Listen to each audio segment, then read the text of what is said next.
So next question. अब देखो students, यहाँ पर हमें एक डिटर्मिनेंट गिवन है और उसकी हमें एक वैल्यू को प्रूव करना है कि इसका आंसर इतना ही आएगा। अब डिटर्मिनेंट हमारे पास कैसा है, 1a square, 1b b square, 1c c square. अब इसका आंसर हमें प्रूव करना है a minus B minus c and c minus ए।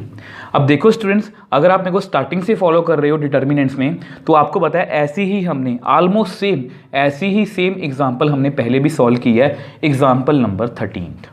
ठीक है, तो ये हमारे लिए बहुत ईजी है। अब यहाँ पर हम मैपिंग की हेल्प लेंगे और मैपिंग की हेल्प से ये क्वेश्चन डायरेक्टली सॉल्व हो जाएगा। सबसे पहले लेफ्ट हैंड साइड को लिखते हैं। हमारी लेफ्ट हैंड साइड कितनी है वो लिख लेते हैं। वो है हमारे पास 1 1 1 A B C, A square B square C square. तो ये है हमारी लेफ्ट हैंड साइड। अब देखो स्टूडेंट्स, आपको पता है हम हमेशा हर क्वेश्चन को मैपिंग की हेल्प से ही करते हैं। तो सबसे पहले देखो, इसमें हमें कुछ भी चेक करने की जरूरत नहीं है, ना सिमेट्री ना विदाउट सिमेट्री। आपको पता है यहाँ पर मैंने एक लाइन लिखी है, इफ़ एनी रो और column have all the elements are same, तो हम ये दो तरह के ऑपरेशन लगा सकते हैं। अगर तो मतलब कि देखो यहाँ पर कॉलम में एलिमेंट सेम है, यहाँ पर कॉलम में एलिमेंट सेम है 1 1 1, तो मैं रो पे ऑपरेशन लगाऊंगा, रो वाले ये दोनों। और अगर बाय चांस जैसे नेक्स्ट क्वेश्चन है उसमें रो में एलिमेंट सेम है, तो मैं कॉलम वाली ऑपरेशन लगाऊंगा।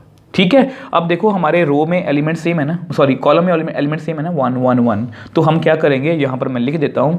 आपको पता है आपका फेमस स्टेप है row 2 minus row 1 and row 3 minus row 1। मैं दोनों रो में से रो 1 को ही सब्ट्रैक्ट करूंगा। आपको मैंने बहुत बार समझाया कि इसको हम हमेशा ऐसे ही करेंगे। ठीक है, तो करते हैं। तो देखो रो 1 को आप वैसे लिख लो क्योंकि इसमें कोई चेंज नहीं हमें करना, 1a स्क्वायर। अब रो 2 की बात करते हैं, रो 2 माइनस रो 1। रो 2 में 1 है, यहाँ पर 1 है, इसके कॉरस्पॉन्डिंग कितना आएगा 0, तो 0 बन गया। ठीक है, अब रो 2 में अगला एलिमेंट कौन है b, यहाँ पर कौन है a, तो कितना बन गया b माइनस ए। रो 2 में अगला एलिमेंट कौन है b स्क्वायर, यहाँ पर कौन है a स्क्वायर, तो कितना एलिमेंट बन गया b square minus a square. ठीक है, अब सेम वे से रो 3 माइनस रो 1। अब यहाँ पर 1 है, यहाँ पर भी 1 है, तो 1 माइनस 1 0। ठीक है, यहाँ पर c, यहाँ पर a, यहाँ पर c, यहाँ पर a, तो कितना आएगा c माइनस ए। यहाँ पर c स्क्वायर, यहाँ पर a स्क्वायर, तो कितना आएगा c square minus a square. ठीक है जी, तो हमारे पास कुछ ऐसा आ गया। अब देखो मैंने आपको बहुत बार बोला है कि अगर कहीं पर भी देखो इन क्वेश्चंस में कभी कोई हार्ड एंड फास्ट रूल नहीं है कि आपने डिटर्मिनेंट को कब एक्सपेंड करना है या कब नहीं। आपको जब अच्छा लगे आप डिटर्मिनेंट को एक्सपेंड कर सकते हो। ठीक है, आप चाहो तो अब यहीं पर एक्सपेंड कर सकते हो, तो हमारे पास सारी टर्म्स कैंसिल आउट हो जाएंगी। हमारे पास सिर्फ और सिर्फ 1/3 कैलकुलेशन ही बचेगी। मतलब अगर इतना बड़ा क्वेश्चन है तो हमारी कैलकुलेशन जस्ट इतनी होगी। ठीक है, बट फिर भी मैंने आपको कुछ और बहुत कुछ सिखाना है, तो इसलिए इसको हम और भी सॉल्व करेंगे। अब देखो आपने ना एक फॉर्मूला पढ़ा होगा मैथमेटिक्स में कि एक आइडेंटिटी होती है a square minus B square की, वो कितनी होती है a minus B a plus B. तो मैं वो यहाँ पर यूज़ करने वाला हूँ। तो देखो कितना आएगा 1 0 0 a b minus a c minus a, यहाँ पर a स्क्वायर। अब देखो b square minus a square, इसको मैं लिख सकता हूँ b minus a b plus a, c minus a c plus a. ठीक है, अब इससे हमें फ़ायदा क्या होगा, देखो अब इससे हमें फ़ायदा क्या होगा। आपको पता है कि आपकी जो फोर्थ प्रॉपर्टी है वो हमें क्या कहती है कि मैं किसी भी डिटर्मिनेंट में से कोई भी कॉमन फैक्टर को, किसी भी रो या किसी भी कॉलम में से कॉमन फैक्टर को बाहर निकाल सकता हूँ। अब अगर इस आप रो को ध्यान से देखो तो इस रो में से आप b माइनस ए को कॉमन बाहर निकाल सकते हो, यहाँ पर 0 है। यहाँ से c माइनस ए यहाँ पर 0 है। तो मैं क्या लिखने वाला हूँ, taking out common factor b minus a from row 2 and c minus a from row 3। तो मैं रो 2 में से b माइनस ए और रो 3 में से c माइनस ए को बाहर निकालने वाला हूँ। अब ऐसा करते हैं, उसको नेक्स्ट पेज पे हम सॉल्व करते हैं। अब देखो आपको पता है मैं b माइनस ए यहाँ से कॉमन लेने वाला हूँ और c माइनस ए यहाँ से, ठीक है। तो करते हैं, तो देखो b माइनस ए और c माइनस ए मैंने कॉमन ले लिया, तो रो 1 ऐसे लिख लो 1a स्क्वायर, 0 यहाँ से b माइनस ए बाहर है तो यहाँ पर 1, यहाँ से b माइनस ए बाहर है तो b प्लस ए, ठीक है। 0 यहाँ c माइनस ए बाहर है तो यहाँ पर 1, यहाँ से बाहर है तो यहाँ पर c प्लस ए, ठीक है जी। अब देखो इससे हमें फ़ायदा क्या हुआ, और वैसे भी देखो आपको पता होगा कि हमारा जो आंसर है वो कुछ ऐसा है, a minus b b minus c c minus a, तो ये कुछ ऐसा ही है b minus a c minus a, तो यानी कि हम सही जगह पर मतलब सही डायरेक्शन में जा रहे हैं, ठीक है। अब देखो अब हमारे पास 2 0 बन चुके हैं, मैंने काफ़ी टर्म सॉल्व भी कर लिए हैं, तो अब इसको हम एक्सपेंड कर देते हैं। अगर किसी बच्चे को लगता है कि मैं और 0 बना सकता हूं, जैसे यहाँ पर 0 बन सकती है, वो बना सकता है, बट ये कोई मैंडेटरी स्टेप नहीं है। मैंने आपको बोला कि डिटर्मिनेंट में कोई भी स्टेप ज़रूरी नहीं होता, आपको जब अच्छा लगे, आपको जब लगता है कि आप कंफर्टेबल हो, आप एक्सपैंड कर सकते हो, आप कर दो, ठीक है। तो एक्सपैंडिंग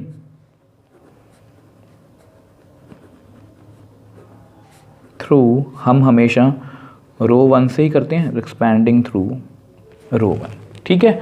तो आपको पता है यहाँ पर कितना आएगा, b minus a c minus a, अब यहाँ ब्रैकेट डाल लो 1, आपको पता हम 1 से स्टार्ट करेंगे, पॉजिटिव नेगेटिव पॉजिटिव, पॉजिटिव है ना, तो हम क्या करेंगे 1 वाली रो और 1 वाली कॉलम को छोड़ देंगे। तो अब 1 वाली रो और 1 वाली कॉलम को छोड़ दो, तो कितना आएगा 1 1 b plus a c plus a. अब आगे चलते हैं, माइनस ए, क्या करेंगे a वाली रो और a वाली कॉलम को छोड़ दो, तो कितना आएगा 0 0, ये जस्ट मैं आपके लिए लिख रहा हूँ, वैसे मैं आपको बहुत बार बोल चुका हूँ, इसको लिखने की भी ज़रूरत नहीं है, ठीक है, क्योंकि यहाँ पर 0 0 है। अब नेक्स्ट क्या होगा a स्क्वायर, अब a स्क्वायर वाली रो और a स्क्वायर वाली कॉलम को भी आप छोड़ दो, तो मेरे पास कितना आएगा 0 0 1 1, ठीक है। तो इसको हमने ब्रेक कर लिया, अब ब्रेक कर लिया, अब इसको हम एक्सपैंड भी कर लेते हैं, बहुत ईजी है हमारे लिए। आपको पता हम किस तरह से एक्सपैंड करते हैं, left from the top, left from the top, left from the top, फिर जो बाकी रह गया, ठीक है। अब हमारा आंसर आना चाहिए, तो करते हैं, तो देखो b minus a c minus ए बाहर है, ठीक है। अब यहाँ ब्रैकेट डालो 1, अब लेफ़्ट फ्रॉम दी टॉप यहाँ से स्टार्ट करना है, मैं बार बार इसलिए बोलता हूँ लेफ़्ट फ्रॉम दी टॉप, तो c प्लस ए माइनस इसको मल्टीप्लाई करेंगे तो b प्लस ए।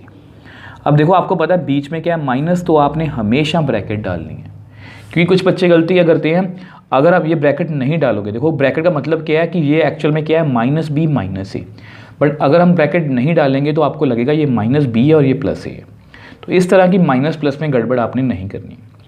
अब आगे चलते हैं, माइनस ए, ठीक है, 0 into something left from the top 0 0 into something 0 plus A square, अब यहाँ पर भी सेम ही आएगा, left from the top 0 into 1 0 minus 0 into 1 0, तो देख लो ये टर्म्स तो हमारी ख़त्म ही हो गई। तो और सॉल्व करते हैं, b minus a c minus a, अब इस ब्रैकेट को खोल लो, c plus A minus B minus A, minus B minus A, minus a into 0 0 A square into 0 0, ठीक है। अब यहाँ पर आपके सामने है प्लस ए माइनस ए कैंसिल आउट, तो हमारे पास कितना आंसर बच गया, b minus a c minus a और c माइनस बी। अब ये हमारा फाइनल आंसर है, ठीक है, हमने डिटर्मिनेंट को सॉल्व कर लिया, हमारा फाइनल आंसर है। बट अगर आप शो दैट मतलब राइट हैंड साइड से मैच करो तो हमारा कुछ कुछ मैच हो रहा है, कुछ कुछ नहीं। जैसे c माइनस ए मैच हो रहा है, यहाँ पर c माइनस ए है, यहाँ पर b माइनस ए है, यहाँ पर c माइनस बी, और यहाँ पर उल्टी टर्म्स हैं। तो मैं क्या करूँगा, इनमें से कॉमन ले लूँगा, इसमें से माइनस कॉमन ले लो, तो कितना बनेगा a minus B minus A plus B, सही लिखा ना मैंने। c माइनस ए को आप वैसे ही लिख लो, इसको ब्रैकेट में बंद कर लो, ठीक है। अब सेम वे से यहाँ पर इसमें से भी माइनस को कॉमन ले लो, कितना आएगा माइनस बी प्लस, सॉरी यहाँ माइनस आएगा, मैं सही कर देता हूँ, यहाँ पर कितना आएगा b माइनस सी। देखो आप चेक भी कर सकते हो, माइनस बी प्लस सी, ये लिखा है मैंने। अब देखो माइनस माइनस क्या बन जाएगा प्लस, अब यहाँ पर कितना रह गया a माइनस बी, इसको पहले लिख लो b माइनस सी, इसको बाद में c माइनस सी। अब इसको मैच करो, ये बिल्कुल एक्यूरेटली मैच कर रहा है, मतलब ये क्या है हमारी राइट हैंड साइड। तो हमने देखो बड़ी ही ईजिली क्वेश्चन को प्रूव कर दिया। अब देखो हमने अपना क्वेश्चन कहाँ से स्टार्ट किया था, हमने अपना क्वेश्चन यहाँ से स्टार्ट किया था 1 1 1 a b c a square b square c square, ठीक है। अब यहाँ पर मैंने क्या किया, मैंने सबसे पहले मैपिंग की हेल्प ली, ठीक है। मैंने मैपिंग की हेल्प ली। अब जैसे ही मैंने मतलब कि मैपिंग की हेल्प ली, मुझे पता लग गया कि मुझे कौन से स्टेप करने हैं, रो 2 माइनस रो 1, रो 3 माइनस रो 1। अब 2 0 मेरे सामने तैयार थे। अब उसके बाद मैंने क्या किया, थोड़ा सा इसको और सॉल्व किया, यहाँ पर फॉर्मूला लगाया, तो मैंने b माइनस ए कॉमन ले लिया, c माइनस ए कॉमन ले लिया। उसके बाद उसको एक्सपैंड किया और अल्टीमेटली हमारे पास हमारा आंसर आ गया a minus b, b minus c, c minus a. और ये जो क्वेश्चन है ये हमारे लिए बहुत इजी रहा। और ऐसे बहुत सारे क्वेश्चंस अभी हमें सॉल्व करने हैं, तो ऐसे क्वेश्चंस को अपने बहुत ध्यान से करना है, इनमें से हमें बहुत कुछ सीखने को मिलता है। सो नेक्स्ट क्वेश्चन, अब देखो उसी क्वेश्चन का सेकंड पार्ट है, शो दैट। अब यहाँ पर हमें डिटर्मिनेंट गिवन है 1 1 1 a b c a cube b cube c cube is equal to a minus b, b minus c, c minus A plus b plus c. अगर आप इस question को ध्यान से देखो तो ये ऑलमोस्ट अपने फर्स्ट पार्ट के जैसा ही है। अब उसमें ये जो 1 1 1 है ये मतलब कि कॉलम वाइज था, अब यहाँ पर रो वाइज है। दूसरा चेंज क्या है, वहाँ पर यहाँ पर था a square b square c square, अब यहाँ पर है a cube b cube c cube, ठीक है। आप आंसर को भी देख सकते हो, हमारे लास्ट क्वेश्चन का आंसर था a minus b, b minus c, c minus a. यहाँ पर सेम है, जस्ट एक टर्म एक्स्ट्रा ऐड हुई है, तो ऑलमोस्ट सेम क्वेश्चन ही है। तो देखो सबसे पहले इस क्वेश्चन की लेफ्ट हैंड साइड को लिखते हैं। अब हमारी लेफ्ट हैंड साइड कितनी है वो लिख लेते हैं। तो ये हमारी left hand side 1 1 1 a b c a cube b cube c cube, ठीक है। अब देखो आपको पता है, फिर से मैं अपनी मैपिंग के पास आऊँगा। हमारी जो मैपिंग है वो क्या कहती है, इफ़ एनी रो और column have all the elements are same. अब यहाँ पर इस रो में सभी एलिमेंट्स क्या हैं, सेम, ठीक है। तो मैं कौन सा ऑपरेशन लगाऊंगा, C2 minus C1 C3 minus C1 और एक्सपेंड, मैंने आप पहले से ही लिख रखा है। और यहाँ पर मैं आपको एक और बात क्लियर कर देता हूँ, अगर किसी बच्चे को लगता है कि मैं कॉलम वाइज ज़्यादा कंफर्टेबल हूँ, मतलब उनको लगता है कि मैं ऐसे क्वेश्चंस में ज़्यादा कंफर्टेबल हूँ, अगर ये क्वेश्चन ऐसे होता तो इसको हम ऐसे भी कर सकते हैं, क्योंकि आपको पता है डिटर्मिनेंट की जो फर्स्ट प्रॉपर्टी है वो यही कहती है कि ए का डिटर्मिनेंट और ए ट्रांसपोज का डिटर्मिनेंट सेम ही होता है। तो अगर मैं देखो इस जो डिटर्मिनेंट का ट्रांसपोज करूँ, इस कॉलम को मैंने रो में लिखा, इस कॉलम को मैंने रो में लिखा, इस कॉलम को मैंने रो में लिखा, तो मेरे पास क्या बन गया, ये वाला डिटर्मिनेंट बन गया। तो इसको आप जो जिस तरह से हमने लास्ट में सॉल्व किया वैसे भी सॉल्व कर सकते हो। बट क्योंकि ऐसे हमने बहुत सारे क्वेश्चन सॉल्व किए हैं, अब इस क्वेश्चन को हम इसी तरह से सॉल्व करेंगे। अब देखो आपको पहले से ही पता कि हमें यहाँ पर कौन सा ऑपरेशन लगाना है, तो लगा दो, क्योंकि हमारी मैपिंग ने हमें डायरेक्टली बता दिया कि C2 minus C1 and C3 minus C1, ठीक है। यहाँ पर भी ध्यान रखोगे कि सेम कॉलम को ही आप सब्ट्रैक्ट करोगे, ठीक है। तो देखो करते हैं, तो इसको रफ में भी कर लेते हैं। अब देखो आपको पता है रफ में कर लेते हैं पहले C2 माइनस C1, ठीक है। तो C1 में मुझे कोई चेंज नहीं करना, तो इसको वैसे लिख लो 1 a क्यूब। अब देखो C2 में 1 है, यहाँ पर भी 1 है C1 में, तो कितना आएगा 0, तो यहाँ पर कितना आएगा 0। यहाँ पर b है, यहाँ पर उसके कॉरस्पॉन्डिंग a है, तो कितना आया b माइनस ए। सेम वे से यहाँ पर b क्यूब है, यहाँ पर a क्यूब है उसके कॉरस्पॉन्डिंग, तो b cube minus a cube. अब सेम वे से C3 माइनस C1, C3 में यहाँ पर 1 है, यहाँ पर 1 है, तो 0। यहाँ पर C है, यहाँ पर a है, तो C माइनस a। यहाँ पर C क्यूब है, यहाँ पर a क्यूब है, तो C cube minus a cube, ठीक है। तो ये हमने ऑपरेशन लगा दिया। आप देख भी सकते हो हमारे लास्ट क्वेश्चन में क्या था, b square minus A square, यहाँ पर b cube minus A cube, c square minus A square, c cube minus A cube. Just cube का डिफरेंस है, यहाँ पर स्क्वायर था, यहाँ पर क्यूब है। और कुछ भी नहीं है, जस्ट एक फॉर्मूले का डिफरेंस पड़ेगा। यहाँ पर आपको पता है कौन सा फॉर्मूला लगा था हमारा, b minus A B plus A c minus a C plus a. अब यहाँ पर हम डिफरेंट फॉर्मूला यूज़ करेंगे, ठीक है। अब देखो मैंने आपको बहुत बार बोला है, आप चाहो तो इसको यहीं पर एक्सपेंड कर सकते हो, ठीक है। बट क्योंकि हमें और कुछ भी सीखना है, फॉर्मूला भी सीखना है कि हम कौन सा फॉर्मूला लगाएंगे, तो पहले मैं फॉर्मूले को लिख देता हूँ। आपको पता होना चाहिए कि a cube minus b cube का फॉर्मूला होता है a minus b a square plus A B plus b square, ठीक है। तो अगर आपको ये पता है बहुत अच्छी बात है, और अगर आपको नहीं पता तो आपको ये पता होना चाहिए, ठीक है। तो आप याद भी कर सकते हो, आप यहाँ पर याद कर लो। तो यहाँ पर लिख देता हूँ। तो देखो 1a क्यूब, अब 0 यहाँ पर b माइनस ए। अब इसको कैसे लिखेंगे, b cube minus A cube मतलब b माइनस ए, उसके बाद फर्स्ट का स्क्वायर, फिर दोनों को मल्टीप्लाई, फिर सेकंड का स्क्वायर, ऐसे कुछ लिखेंगे। अब सेम वे से यहाँ पर 0 c माइनस ए, अब यहाँ पर भी c माइनस ए। अब साथ में क्या लिखेंगे, फर्स्ट का स्क्वायर, दोनों को मल्टीप्लाई, फिर सेकंड का स्क्वायर। तो ये मैंने डिटर्मिनेंट लिख दिया। अब ये मैंने नीचे टर्म लिखी है, जस्ट थोड़ा सा मैनेज कर लेना, ठीक है। ये इसके साथ ही है। अब देखो इससे में फ़ायदा क्या होगा, फिर वही फ़ायदा है कि यहाँ से मैं देखो इस कॉलम में से, अब कॉलम वाइज देखना ना हमने, इस कॉलम में से b माइनस ए यहाँ पर 0 मैं कॉमन ले सकता हूँ, c माइनस ए मैं कॉमन ले सकता हूँ, क्योंकि मुझे यहाँ पर आंसर में चाहिए। तो वही लिख लेते हैं हम, टेकिंग आउट, क्योंकि आपको पता है फोर्थ प्रॉपर्टी यही कहती है कि आप किसी भी रो या किसी भी कॉलम में से कॉमन फैक्टर को बाहर निकाल सकते हो। तो taking out common factor b minus a from C2 and c minus a from C3, ठीक है। तो करते हैं। तो देखो b माइनस ए भी बाहर है, c माइनस ए भी बाहर है। तो पहली कॉलम को वैसे लिख लो 1a क्यूब। अब अगली कॉलम की बात करते हैं, 0 यहाँ से b माइनस ए बाहर तो 1, यहाँ से b माइनस ए बाहर तो b स्क्वायर प्लस बी ए प्लस ए स्क्वायर। यहाँ से c माइनस ए बाहर तो 1, ये c माइनस ए बाहर तो यहाँ पर c स्क्वायर प्लस ए सी प्लस ए स्क्वायर, ठीक है जी। अब इसको हम एक्सपेंड कर सकते हैं। अब ऐसा करते हैं, इसको नेक्स्ट पेज पे हम एक्सपेंड करते हैं। अब देखो आपको पता है इसको हमें एक्सपेंड करना है, तो यहाँ पर लिख दो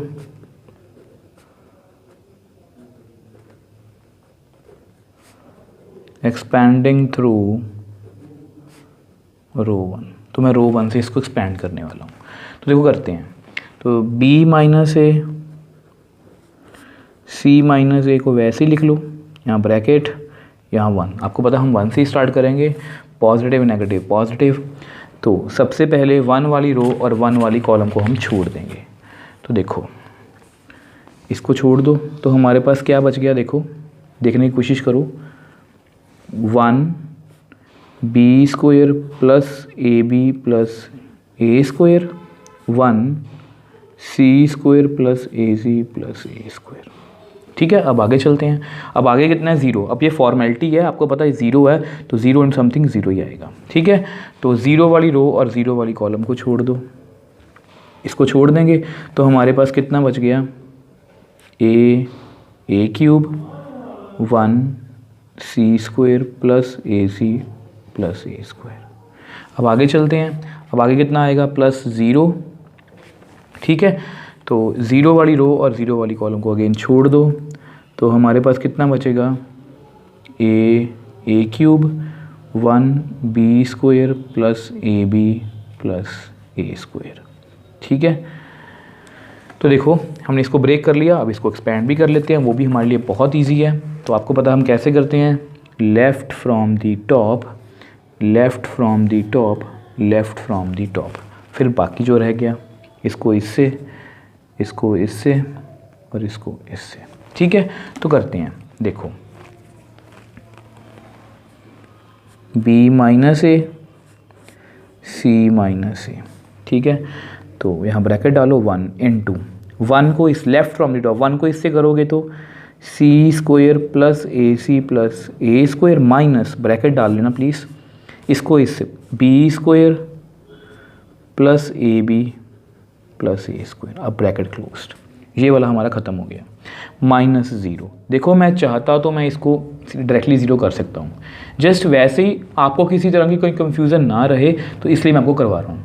अगर आपको लगता है, देखो मैं आपको पहले ही बहुत बार बोल चुका हूँ कि ऐसा बिल्कुल भी नहीं है कि आपको ये बोल रहा हूँ कि आपने मेरे जैसे क्वेश्चंस करने हैं। मेरा मोटिव आपको ये नहीं है कि आप ऐसे ही क्वेश्चन को सॉल्व करो, मेरा मोटिव ये है कि आप क्वेश्चन को यहाँ से समझो और अपने तरीके से करो। अब मैं आपको एक एक स्टेप एक्सप्लेन कर रहा हूँ, अगर आपको लगता है कि आपको ये लिखने की ज़रूरत नहीं है, आपको समझ आ गया, तो आप सीधा यहाँ पर ज़ीरो लिख सकते हो, ठीक है।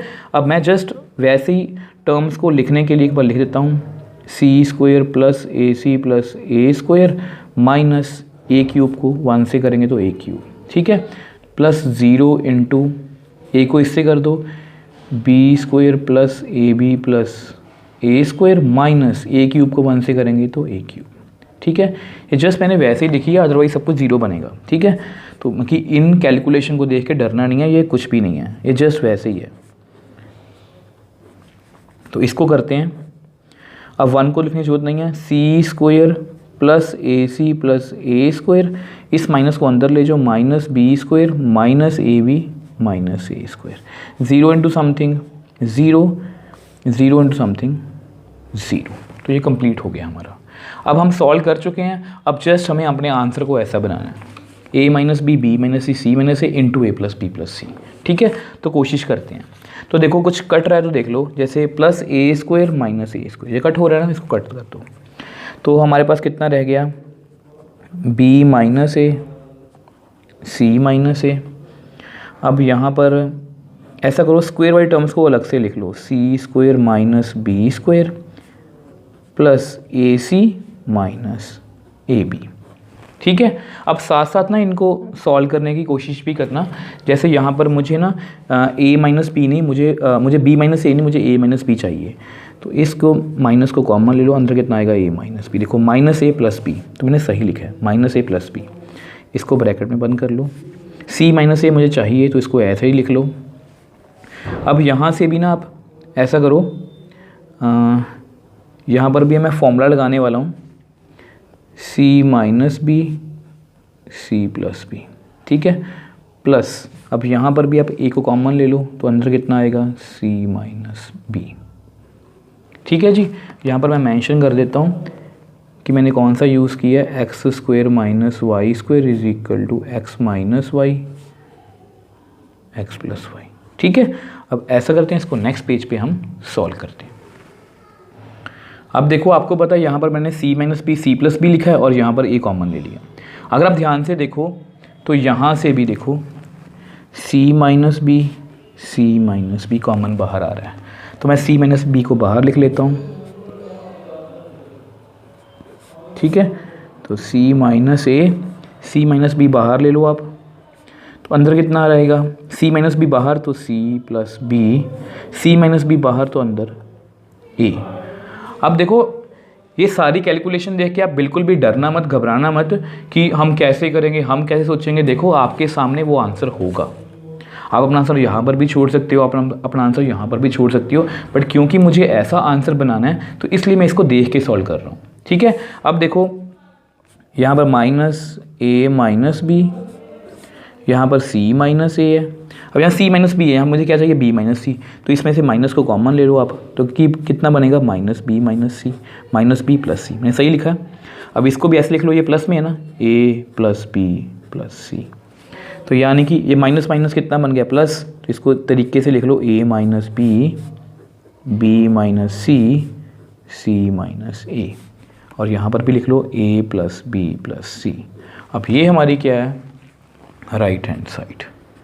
तो यही तो हमें प्रूव करना था, तो हमने बड़ी ही इजीली प्रूव कर लिया। तो देखो हमने अपना क्वेश्चन कहाँ से स्टार्ट किया था, 1 1 1 ए cube B cube C cube. हमने यहाँ से क्वेश्चन स्टार्ट किया और हमारे पास हमारा आंसर आ गया a minus B minus c minus A plus b plus c. और इसको हमने बड़ी इजीली सॉल्व कर लिया। देखो सबसे पहले मैंने मैपिंग देखी, मैपिंग क्या कहती थी कि इसको C2 - C1 C3 - C1, तो मैंने जैसे किया मेरे पास यहाँ पर टर्म्स बन गई B - A C - A B cube - A cube C cube - A cube. वहाँ मैंने फॉर्मूला लगाया, B - A C - A common निकाला, उसको अल्टीमेटली सॉल्व किया और हमारे पास हमारा आंसर आ गया। So next question, show that, अब यहाँ पर भी हमें एक डिटर्मिनेंट गिवन है x x² yz y y² zx z z² xy। अब इसकी भी हमें वैल्यू प्रूव करवानी है, x - y y - z z - x into xy plus yz plus zx। अब देखो स्टूडेंट्स, अगर आप लास्ट हमने जो 2 क्वेश्चंस किए हैं उनके आंसर्स को कंपेयर करो। फर्स्ट क्वेश्चन में ये था a - b b - c c - a, second part में था a - b b - c c - a, और यहाँ पर a + b + c। अब यहाँ पर क्या है, सेम वही है, x - y मतलब a - b b - c c - a मान लो आप, x - y y - z z - x, और यहाँ पर कुछ चेंज है x y y z z x plus में। ठीक है, तो थोड़ा थोड़ा डिफरेंस है आंसर में, और क्वेश्चन ऑलमोस्ट सेम ही है, क्वेश्चन ऑलमोस्ट सेम ही है। तो सबसे पहले हम अपनी लेफ्ट हैंड साइड को लिखेंगे। हमारी लेफ्ट हैंड साइड क्या कहती है, हमारी लेफ्ट हैंड साइड है x x² yz y y² zx z z² xy। तो ये हमारी लेफ्ट हैंड साइड। अब सबसे पहले हम अपनी मैपिंग के पास जाएंगे। अब देखो हमारी मैपिंग में अगर हम देखें इसको तो थोड़ा सा डिफरेंट क्वेश्चन है। तो देखो ये x यहाँ पर है और कहीं पर भी x नहीं है, yz यहाँ पर है और कहीं पर भी नहीं है, मतलब ये फर्स्ट कैटेगरी में तो फॉल नहीं करता, मतलब ये एनी अदर सिमेट्री और विदाउट सिमेट्री की कैटेगरी में है। तो यहाँ पर हमारे पास 2 ऑप्शंस हैं, trying to make common factor from any row और column and repeat, trying to add और सब्ट्रैक्ट एनी रो और कॉलम, और also by using property 6 trying to make zeros. अब यहाँ पर मैंने थोड़ा सा चेंज किया है, ट्राइंग टू मेक जीरोस और सिमेट्री। मतलब देखो अगर तो हम कॉमन निकाल सकते हो तो कॉमन निकाल लो, और अगर कॉमन नहीं आ रहा तो ज़ीरो बनाने की कोशिश करो, और अगर ज़ीरो भी नहीं बन रहा तो सिमेट्री बनाने की कोशिश करो। अब उससे मेरा क्या मतलब है, देखो यहाँ मैंने थोड़ा सा चेंज किया है क्योंकि ये मैपिंग मैंने खुद ही बनाई है, तो मुझे लगा कि यहाँ पर ये वर्ड लिखना जरूरी है कि या तो हम ज़ीरो बनाएं या हम सिमेट्री बनाएं। अब इसको मैं आपको दिखाने की कोशिश करता हूँ क्वेश्चन में कैसे यूज़ करेंगे। अब देखो यहाँ से हमारे पास कुछ कॉमन आ रहा है, एक्स एक्स यहाँ पर नहीं है, वाई वाई यहाँ पर नहीं है, जेड जेड यहाँ पर नहीं है, मतलब कुछ कॉमन तो नहीं आ रहा। कॉलम वाइज भी चेक कर लो, x y z, x² y² z² y z z x x y, मतलब कुछ भी कॉमन नहीं आ रहा, ना रो वाइज ना कॉलम वाइज। तो सेकंड स्टेप, तो कुछ जीरो बनाने की कोशिश करेंगे। देखो जीरो भी नहीं बन रहा, अगर जीरो तभी बनेगा ना अगर यहाँ पर भी x हो यहाँ पर भी x हो तो मैं ज़ीरो बना सकता हूँ। अब यहाँ पर ज़ीरो बनाना भी मेरे लिए मुश्किल है, तो मैं क्या करूँगा, मैं यहाँ पर सिमेट्री बनाने की कोशिश करूँगा। अब सिमेट्री से मेरा मतलब है, ध्यान से देखना, यहाँ पर x यहाँ पर y, अगर मैं रो 2 में से रो 1 को सब्ट्रैक्ट करूँ, ध्यान से सुनना मेरी बात, अगर मैं रो 2 में से रो 1 को सब्ट्रैक्ट करूँ तो यहाँ पर कितना बनेगा y - x, यहाँ पर कितना बनेगा y² - x², यहाँ पर कितना बनेगा, मैं आपको रफ में करके दिखा देता हूँ। देखो हमारे पास कुछ ऐसा बनेगा, y - x y² - x² zx - yz, z को कॉमन लो तो कितना आएगा, x - y ही आएगा। मतलब y - x y - x, इसको मैं उल्टा लिख सकता हूँ, मतलब ऐसा कुछ मैं सिमेट्री यहाँ पर बनाने की कोशिश करूँगा, और सेम रो 3 के लिए भी। ठीक है, तो मैं ये स्टेप करने वाला हूँ। मैं पहले लिख देता हूँ स्टेप को, रो 2 माइनस, देखो ये सभी क्वेश्चंस ऐसे हैं कि इसमें कोई भी स्टेप लगाए जा सकते हैं, बट फिर भी मेरी अपनी कोशिश है कि उसको मैं आपको मैपिंग से जोड़ पाऊँ, और मैपिंग से जोड़ने के साथ साथ आपको ये भी बता पाऊँ कि हम कोई भी जो स्टेप कर रहे हैं वो क्यों कर रहे हैं। अदरवाइज ये सोल्यूशन आप देख ही लोगे, जितने भी आप सोल्यूशन देखोगे उनमें यही स्टेप किया गया होगा, बट मेरा मोटिव ये होता है कि मैं आपको वो बताऊं कि वो सोल्यूशन या वो स्टेप वो क्यों लगा रहे हैं, तो मैंने वही बताया। ठीक है, अब देखो करते हैं एक बार, तो रो 1 को तो आप वैसे लिख लो, x x² yz। ठीक है, अब जो भी चेंज है वो रो 2 में है तो उसको करते हैं। तो रो 2, देखो रो 2 में क्या है, y, यहाँ पर x, तो कितना आएगा y - x। रो 2 में क्या है, y², रो 1 में क्या है, x², तो y² - x², यहाँ पर कितना है zx, वहाँ पर कितना है yz, तो यहाँ पर लिख लो zx - yz। ठीक है, अब सेम वे से रो 3, तो रो 3 माइनस रो 1, रो 3 में कौन है z, रो 1 में कौन है x, तो z - x, रो 3 में यहाँ पर कौन है जेड स्क्वायर, रो 1 में कौन है एक्स स्क्वायर, तो Z square minus x square, यहाँ पर कौन है एक्स वाई, वहाँ पर कौन है वाई जेड, तो X Y minus Y Z. ठीक है, अब ऐसा करते हैं, इसको नेक्स्ट पेज पे हम एक्सप्लेन करते हैं। अब देखो आपके सामने यहाँ पर हमारे पास सिमेट्री बन गई y minus x Y square minus x square, और अगर मैं यहाँ से z को कॉमन लूँ, देखो स्टेप्स थोड़े से इंक्रीज हो रहे हैं, मैं जस्ट आपको अच्छे से एक्सप्लेन करने के लिए कर रहा हूँ, नहीं तो आप बीच में से 1-2 स्टेप्स छोड़ भी सकते हो, जैसे ये वाला स्टेप आप छोड़ सकते हो, ये जस्ट मैंने आपको दिखाने के लिए कर रहा हूँ ये वाला। देखो मैं क्या करने वाला हूँ, y minus x Y square minus x square, अब यहाँ से आप z को कॉमन ले लो, तो यहाँ पर आएगा x minus Y, z minus x Z square minus x square, अब यहाँ से आप y को कॉमन ले लो x माइनस जेड। ठीक है, तो नेक्स्ट स्टेप करते हैं। अब आपको पता है कि यहाँ पर हम कौन सा फॉर्मूला यूज़ करेंगे, a square minus B square का, a minus B a plus B, तो मैं ये वाला फॉर्मूला यहाँ पर यूज़ करने वाला हूँ। तो देखो करते हैं, X Y minus x Z minus X, X square यहाँ पर कितना आएगा Y minus x Y plus X, Z minus x Z plus X, तो यहाँ पर है वाई जेड, यहाँ पर है एक्स माइनस वाई, यहाँ पर है एक्स माइनस जेड।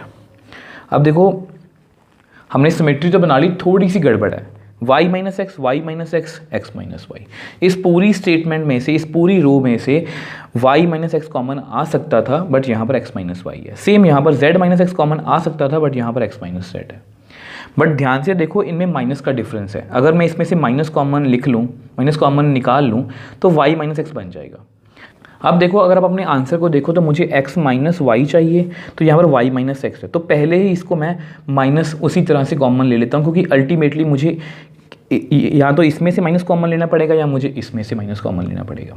और यहाँ पर मुझे z माइनस एक्स चाहिए, तो मैं उसी अकॉर्डिंग चेंज करूँगा। देखो कैसे, तो देखो x, अब यहाँ से मैं x माइनस वाई चाहिए ना, तो मैं यहाँ पर माइनस कॉमन ले रहा हूँ, तो अंदर कितना आएगा x माइनस वाई।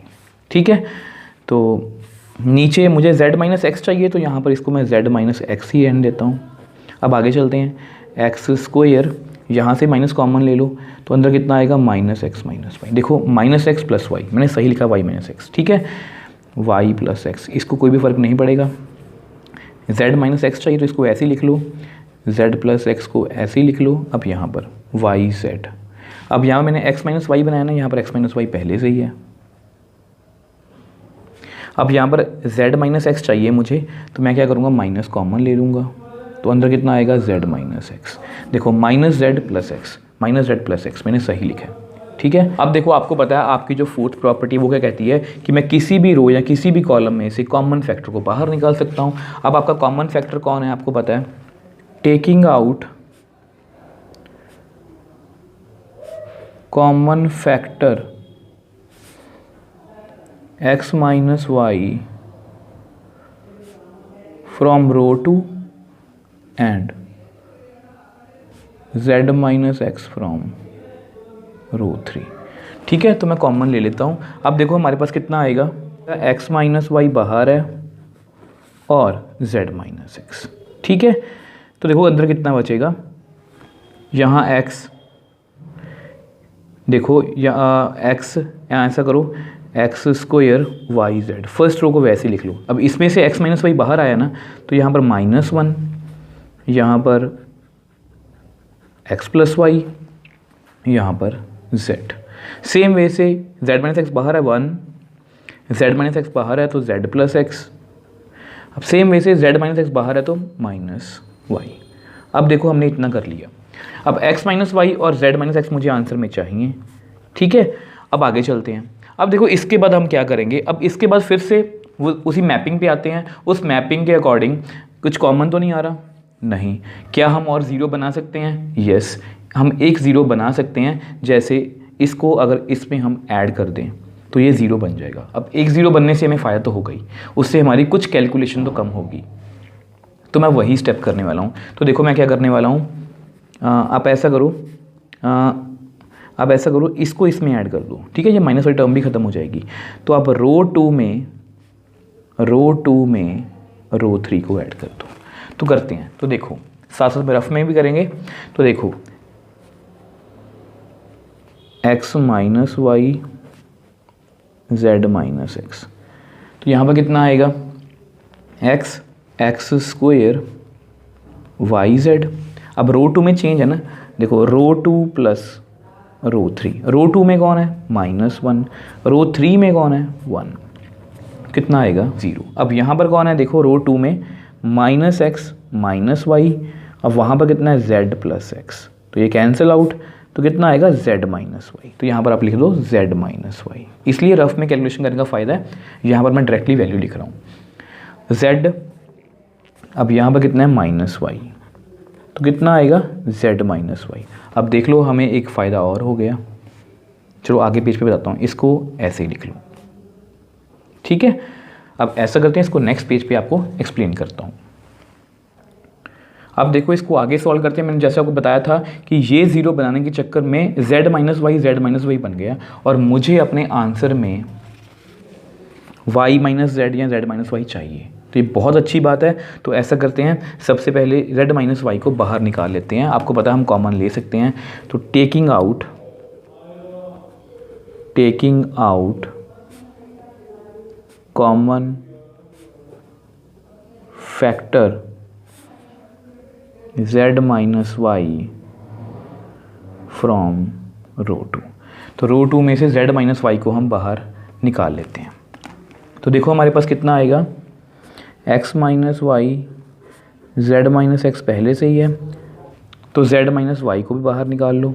तो अंदर कितना आएगा, X square Y Z, 0 1 1 1 z plus X minus Y, ठीक है जी। अब देखो हम अपने आंसर के काफ़ी पास पहुंच चुके हैं। x minus Y, Z minus x, Z minus, मतलब ये 3 टर्म्स तो बन चुकी हैं, जस्ट माइनस का डिफरेंस है, उसको हम मैनेज कर लेंगे। अब देखो, अब कुछ बच्चों के मन में आ सकता है कि सर हम और 0 बना सकते हैं। देखो और 0 ये बन सकती है, इसमें से अगर मैं कॉलम 2 में से कॉलम 3 को सब्ट्रैक्ट करूँगा तो 0 बन सकती है। बट उससे क्या होगा, ये जो टर्म्स है ना काफ़ी कॉम्प्लिकेटेड हो जाएंगी। X square minus Y Z, Z plus X plus Y, हमने साथ वाली टर्म्स को भी देखना है। तो इसलिए मैं ये स्टेप नहीं करूँगा, और मैं आपको यही सजेस्ट करूँगा कि आप यहीं पर इसको एक्सपैंड कर दो। तो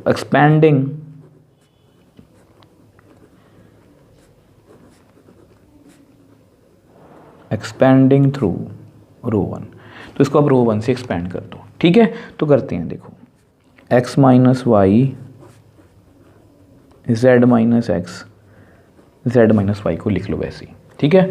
अब ब्रैकेट x से स्टार्ट करेंगे हम। अब यहाँ पर देखो आपको पता है पॉजिटिव तो x, ठीक है। तो x वाली रो और x वाली कॉलम को छोड़ दो, तो हमारे पास कितना आएगा 1 1 z plus X minus Y. तो आगे चलते हैं। अब नेगेटिव माइनस एक्स स्क्वायर, अब एक्स स्क्वायर वाली रो और एक्स स्क्वायर वाली कॉलम को छोड़ दो, 0 1 1 माइनस वाई। अब आगे चलते हैं, प्लस वाई जेड, तो वाई जेड वाली रो और वाई जेड वाली कॉलम को छोड़ दो, तो 0 1 1 जेड प्लस एक्स, ठीक है। देखना अभी भी हमारी कैलकुलेशन बहुत ज़्यादा नहीं होगी, बहुत मतलब कि इजी सी कैलकुलेशन होगी, ठीक है। तो करते हैं, तो देखो x minus Y, Z minus x, Z minus Y, तो x इंटू, तो आपको पता है लेफ्ट फ्रॉम दी टॉप, तो कितना आएगा माइनस वाई माइनस, तो बाकी जो रह गया, बाकी कितना रह गया z प्लस एक्स, तो यहाँ ब्रैकेट z प्लस एक्स, ठीक है जी। अब इसको मैंने ब्रैकेट को बंद कर लिया, माइनस एक्स स्क्वायर, सेम यहाँ पर लेफ्ट फ्रॉम दी टॉप, तो कितना आएगा 0 माइनस जो बाकी रह गया 1 को 1 से कर दो, कितना आएगा 1 प्लस वाई जेड। अब आगे चलते हैं, left from the top 0 into Z plus x, 0 minus, minus को डालना भूलना मत, जो बाकी रह गया, तो यहाँ पर कितना है 1, ठीक है जी। अब ऐसा करते हैं, इसको नेक्स्ट पेज पे आपको एक्सप्लेन करता हूँ। अब देखो हमारा आंसर ऑलमोस्ट आ चुका है। तो x minus Y Z minus x Z minus Y. अब इसको सॉल्व करना जरा। तो x एक बार चलो minus Y minus Z minus X, ठीक है, इसको ऐसे लिख लिया। अब आगे लिखते हैं, यहाँ पर कितना आएगा plus x square, 0 minus one into minus x square plus x square, तो माइनस वाई जेड। अब आगे सॉल्व करते हैं थोड़ा सा।